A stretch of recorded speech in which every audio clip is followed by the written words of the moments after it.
Olá, vamos mergulhar hoje numa passagem do Evangelho de Marcos que é, olha, super poderosa, mas que muitas vezes é mal compreendida, sabe? É uma passagem que simplesmente redefine o que significa pertencer a algo. E tudo, absolutamente tudo, gira em torno dessa frase aqui de Jesus. É uma afirmação que, na época, chocou todo mundo e, sinceramente, continua nos desafiando até hoje. Então, bora desvendar o que isso realmente quer dizer. Muito bem, vamos criar o cenário. Imagina a cena. Jesus está lá ensinando e tem uma multidão em volta dele. O pessoal está sentado, vidrado, bebendo cada palavra. E aí, do lado de fora, chegam a mãe e os irmãos dele. Só que a multidão é tão grande, mas tão grande, que eles não conseguem nem chegar perto. Então o que eles fazem? Mandam um recado. A expectativa, claro, era de uma reunião de família normal. Só que a resposta de Jesus foi tudo menos normal. Pensa na surpresa do pessoal que estava lá dentro. Com essa pergunta, que é uma pergunta retórica, Jesus vira a situação de cabeça para baixo. Mas veja bem, ele não está sendo rude de jeito nenhum. Ele está, na verdade, preparando o palco para uma revelação muito, mas muito maior. E aqui vem a grande revelação. Ele olha para aquela multidão sentada ao redor dele e declara que a sua verdadeira família são aqueles que fazem a vontade de Deus. Uau! Ele está criando um novo tipo de parentesco, um parentesco totalmente espiritual. Essa é geralmente a primeira pergunta que surge na cabeça de muita gente. Puxa, parece até uma rejeição, né? Um desprezo pela própria mãe. Mas, segundo a reflexão teológica, a verdade é exatamente o contrário. É isso mesmo.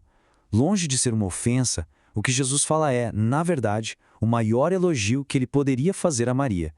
E entender o porquê disso é a chave para a gente destravar o sentido de toda essa passagem.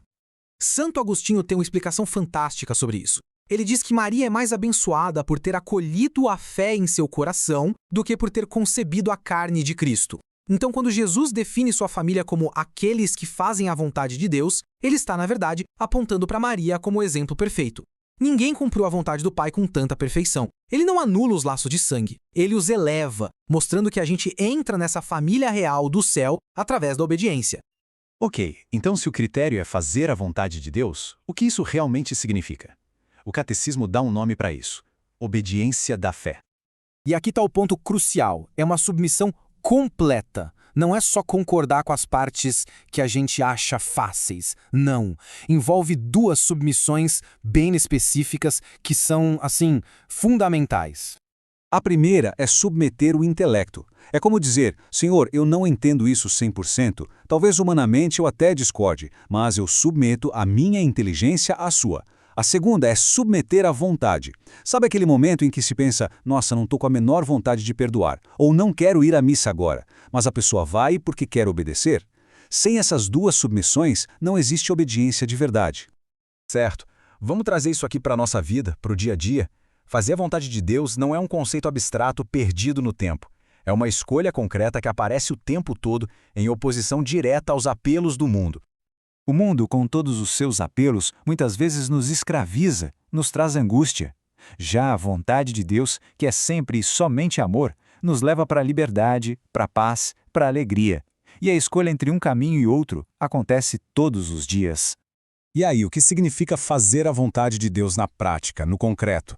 Bom, pode ser algo bem desafiador.